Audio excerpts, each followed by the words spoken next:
ప్రార్థన ఆలకించువాడునైన యేసుక్రీస్తు నామం పేరిట క్రీస్తునందున్న దేవుని ప్రియులారా, మీ అందరికీ హృదయపూర్వకమైన వందనములు తెలియచేయచ్చు ఉన్నాను. ఈ దినపు యేసయ్య కృప వార్త, కీర్తనల గ్రంథము 65వ అధ్యాయం 2వ వచనం. ప్రార్థన ఆలకించువాడా, సర్వ శరీరులు నీ యొద్దకు వచ్చెదరు. క్రీస్తునందున్న దేవుని ప్రియులారా, మన ప్రభువైన యేసుక్రీస్తు ప్రార్థన ఆలకించువాడు. అందుకై ఈ భూమి మీద ఉండే ప్రతి మానవుడు, సర్వ శరీరి కూడా ఆయన వద్దకు వచ్చెదరు. చాలామంది ఆయన ప్రార్థన ఆలకించిన వాడేమో అని అనుకుంటారు. అయితే మనము ఆధ్యాత్మికంగానైనా, భౌతికంగానైనా, లోకపరంగానైనా ప్రభు సన్నిధిలో మనం ఏదడిగినా తప్పనిసరిగా ఆయన ఆ ప్రార్థనలన్నీ విని అద్భుతమైన కార్యములు చేసేవాడు. ఈ రోజున భక్తుడైన దావీదు కూడా ఇలాగ అంటున్నాడు. ఆ వాక్యాన్ని మనం జ్ఞాపకం చేసుకుంటే, నేను ఇరుకులో నుండి మొరపెట్టగా నా ప్రభు విశాల స్థలములో ఉండి ఆయన నాకు ప్రత్యుత్తరం ఇచ్చును అని అంటున్నాడు. అంత మాత్రమే కాక ఆయన నిజముగా మొరపెట్టు వారికి అతి సమీపంగా ఉండే దేవుడని వాక్యంలో రాయబడి ఉన్నది. ప్రియులారా, అందుకై మీరు ఏ సందేహము లేకుండా ఆయన సన్నిధిలో ప్రార్థించండి. నిశ్చయముగా ప్రభు వలన అద్భుతమైన మేలులు పొందాలని ప్రభు ప్రేమతో తెలియజేస్తున్నాను. అయితే దేవుని ప్రియులారా, మన ప్రభు ప్రార్థన ఆలకించేవాడు. అయితే ఎట్టివారి ప్రార్థన ఆయన ఆలకించి అద్భుతమైన ఆశ్చర్యమైన కార్యాలు చేస్తాడో కొన్ని విషయాన్ని మనం పరిశుద్ధ గ్రంథంలో ధ్యానం చేస్తే, మొట్టమొదటిగా భక్తుడైన దావీదు ఇలాగ అంటున్నాడు తన కీర్తనలో, నా ప్రభు నా విజ్ఞాపన ఆలకించి ఉన్నాడు, నా మనవిని అంగీకరించి ఉన్నాడు అంటున్నాడు. ఎందుకు దావీదు ప్రార్థన ప్రభు ఆలకించాడంటే, తన హృదయములో పాపమును లక్ష్యం చేయకోకుండా, తన హృదయములో పాపమును గురిపెట్టుకోకుండా ఆ పాపమును తొలగించుకొని పశ్చాత్తాపడి దేవుని సన్నిధిలో విరిగి నలిగిన మనసుతో, పరిశుద్ధమైన చేతులెత్తి నిష్కలంకమైన మనసుతో ప్రార్థించాడు. కనుకనే అతని ప్రార్థన ప్రభు అంగీకరించి అద్భుతాలు చేశాడు.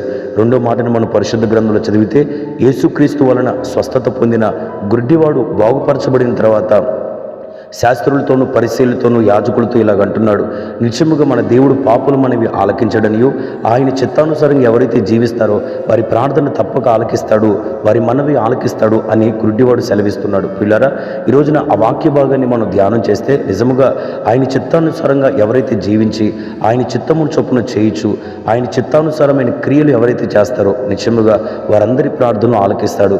యేసుక్రీస్తు భూమి మీద ఉన్నప్పుడు చేసిన ప్రతి ప్రార్థన తండ్రి అంగీకరించి అద్భుతమైన కార్యాలు చేశాడు. ఎందుకు అనగా, యేసుక్రీస్తు తండ్రి యొక్క చిత్త ప్రకారం జీవించాడు. మనము కూడా ఈ భూమి మీద తండ్రి యొక్క చిత్తం, క్రీస్తు యొక్క చిత్త ప్రకారం మనం జీవిస్తే నిశ్చయముగా మన ప్రార్థనలన్నీ ఆలకించబడతాయి. అందు మాత్రమే కాక హిజ్కియా కూడా తన మరణకరమైన రోగ పరిస్థితిని బట్టి దైవజనుడి ద్వారా హెచ్చరించబడినప్పుడు వెనువెంటనే ప్రభు సన్నిధిలో అతడు ప్రార్థించగా ఇలాగంటున్నాడు, దేవా, నీ దృష్టికి నేను ఎలాగ అనుకూలంగా నడిచాను ఒకసారి జ్ఞాపకం చేసుకోమని ప్రార్థించినప్పుడు ప్రభు ఆ ప్రార్థన విని హిజ్కియాను మరణకరమైన రోగం నుండి విడిపించి 15 సంవత్సరముల ఆయుష్ను పొడిగించినట్లుగా మనం చూస్తూ ఉన్నాం. ఎందుకు హిజ్కియా గారి యొక్క ఆయుష్ను ప్రభు పొడిగించి తన మనవి ఆలకించాడంటే, దేవునికి అనుకూలంగా నడిచాడు. ప్రియులారా, ఈ రోజున మనుషులకి, నాయకులకి, అధికారులకి అనేక మంది మేలు చేసే వారికి అనుకూలంగా ఉంటాం. కానీ మనం నిశ్చయముగా మన దేవునికి అనుకూలంగా మనం జీవిస్తే మన ప్రార్థన తప్పక ఆలకిస్తాడు. ఇంకొక మాటను మనం ధ్యానం చేస్తే, అబ్రహాము గారు లోతు విషయమై ప్రభు సన్నిధిలో ప్రార్థన చేసినప్పుడు ఆ ప్రార్థన విని లోతు గారిని సొదొమ గొమొర్రా పట్టణం నుండి తప్పించి కాపాడాడు.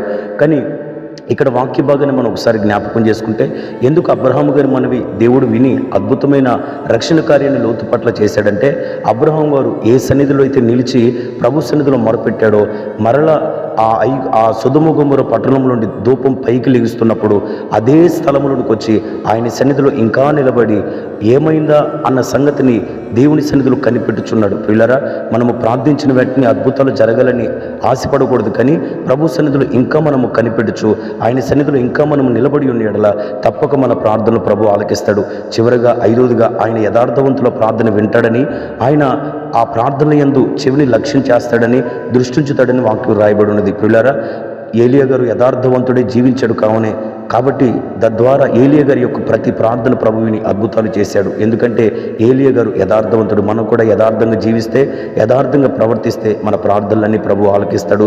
నిశ్చయముగా మనం మన ప్రార్థనలన్నిటి ద్వారా అద్భుతమైన మేలులు పొంది ప్రభు రాకడ కొరకు మనం సిద్ధపడదాము గాక. ఆమేన్. ప్రార్థన. సర్వకృపానిధి అయిన దేవా, నీకు స్తోత్రం.